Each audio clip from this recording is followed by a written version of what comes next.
Want to go to the Whirlpool Galaxy, be my guest. You just have to travel 186,000 miles a second and do it for 31 million years and you will arrive. That's how far this thing is. But what's amazing about this is that there are 500 billion stars in this galaxy. And remember, it's one of billions of galaxies in the entire universe. And it's called the Whirlpool Galaxy, obviously, because it kind of looks like a whirlpool. Now you're looking at that and like, that's kind of cute, right? It's got those pink dots in there. It must be like really fun to visit. Heck no. Those pink dots are fire incubators, star incubators. Science are saying that these fire incubators are producing a rate of a star per second. And it's just spitting it out. And the amazing thing is God is naming each and every one of them.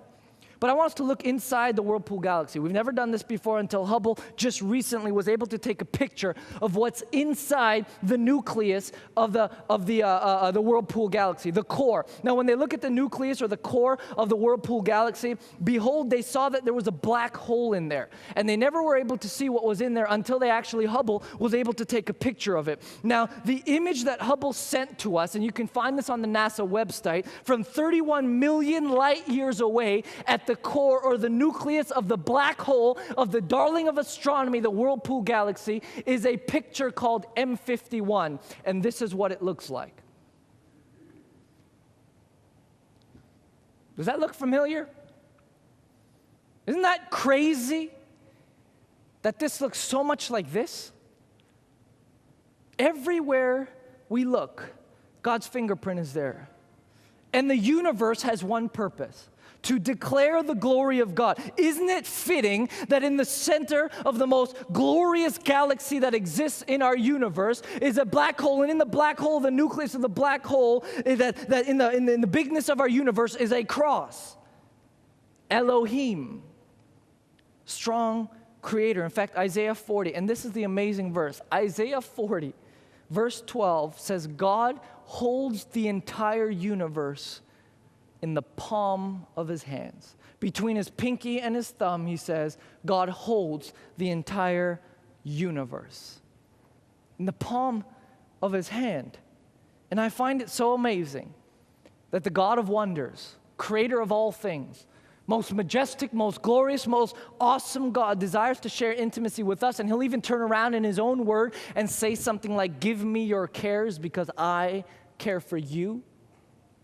God, fire-breathing, star-breathing God, is turning around and saying, I care for you. But let's end with this. Let's go totally opposite. We looked at the grandness of the universe, what's known as the known universe. This is only what Hubble can take pictures of. It goes way beyond that. But let's go from big to really small.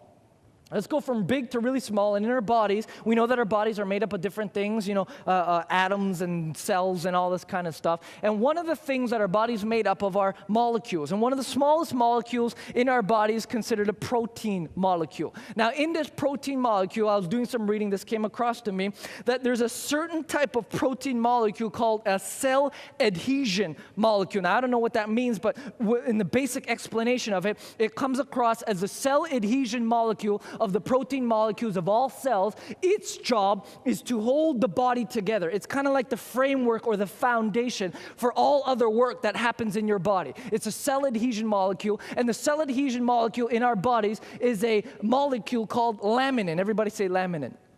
Now, when you look at laminin, you see the scientific diagram of what laminin looks like. It looks like this. That's the scientific diagram of this protein molecule that's holding our bodies together called laminin. Now, that's a scientific diagram. An actual electron microscope diagram is this, and you can see it right there. Can you imagine that the very thing that is holding our bodies together is a cross? Is a cross. And no wonder now Colossians 1:17 makes so much more sense. He is before all things, and in him holds all things together. Elohim, strong creator.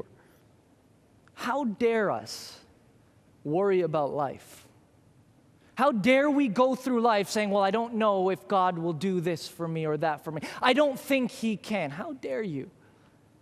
How dare we go through life worrying if God can meet our needs, if God will answer our prayers, that God can't do this and can't do that. How dare we just kind of go through life saying, well, God speaks to us and say, guys, I really want you to do this. And he says it in such a nice tone and says, will you do this for me? And we turn around and look at him in the face and oftentimes say no. I got better things to do. Yet Elohim, strong creator, decides to have relationship with us. Are you seeing the bigness and the awesomeness of God? I don't know what you're going through today. Could be anything. John, why don't you come up? What's that song you sang? Something, I don't understand. You know that one? You're so great, but I don't, something. You know what I'm saying, right? Today? Yeah, today, of course today. The second last song. Do you know what I'm saying? He knows what I'm saying. I think that song is appropriate. That's the one. I hope it is. No, is that the one? Just sing whatever you want.